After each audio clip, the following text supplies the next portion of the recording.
এখন কেউই বাংলাদেশে নিরাপদে নাই, নট অনলি নারী। শেখ পরিবারের সব কিছুকে মুখস্থ করে গিলাইতে হবে, এই জায়গাটা আবার তৈরি না করে ফেলি। আমরা অবশ্যই চাই না যে জুলাই 24-এর যে ইতিহাস সেটা বিকৃত হোক। চাঁদাবাজিও দেশ থেকে উঠে যাবে ইনশাল্লাহ।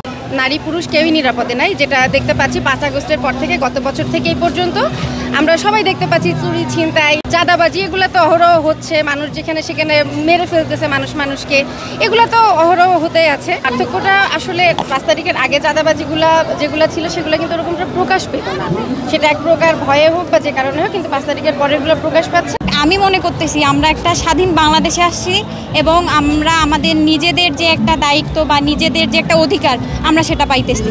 নতুন বাংলাদেশ, হ্যাঁ, এই 1 বছরে যতটা হচ্ছে আমাদের ডেভেলপ হয়েছে বাংলাদেশটা, এর আগে কিন্তু এতটা ডেভেলপ হয় নাই। আজকে ছাত্র জনতার হাত ধরে বাংলাদেশ অনেকটা এগিয়ে গেছে এবং আমি আশা করি যে এরকমটা থাকলে আমরা দ্রুত আরও ভালো কিছু করার চেষ্টা করব এবং আমাদের এই বাংলাদেশটাকে নতুন করে তৈরি করতে পারবো। এই জুলাই 24-এর আন্দোলনের ইতিহাস যেন বিকৃত না হয়, বাংলাদেশ যেন সুষ্ঠু একটা সুস্থ রাজনীতি যেন পায় এবং বাংলাদেশের সংস্কারটা যেন চলমান থাকে, সেটা প্রত্যেকটা সেক্টরে। আমি চিকিৎসক হিসেবে বলবো যে চিকিৎসা সেবায় বাংলাদেশের সংস্কার খুব বেশি প্রয়োজন। বাংলাদেশের প্রত্যেকটা সেক্টরে যেন চিকিৎসা সেবাটা নিশ্চিত হয়। বাচ্চা থেকে শুরু করে বয়স্ক সবারই কিন্তু একটা কম বেশি কন্ট্রিবিউশন সবারই ছিল।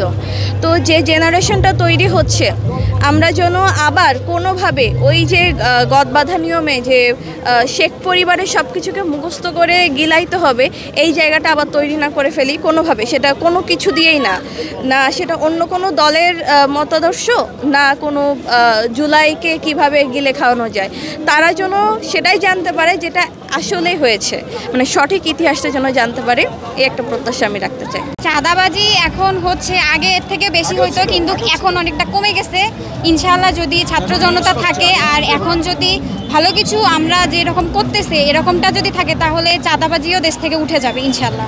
সরকারকেও বলতে চাই এবং সাধারণ মানুষকেও বলতে চাই যে আপনারা যেন ওই জায়গা থেকে এমন কোনো ধরনের কোনো পলিসি তৈরি করবেন না বা এমন কোনো ধরনের কাজ করার সুযোগ তৈরি করে দিবেন না যেন আমাদের বাংলাদেশের মানুষগুলো যে স্বপ্ন নিয়ে মাঠে নেমেছিল, রক্ত দিয়েছে, সেটা ধূলিসাৎ হয়েছে। একবার না ভোট ছিল, আমি না ভোট দিয়েছিলাম, তো আমি এখনো চাই না ভোটটা আবার প্রচলিত হোক।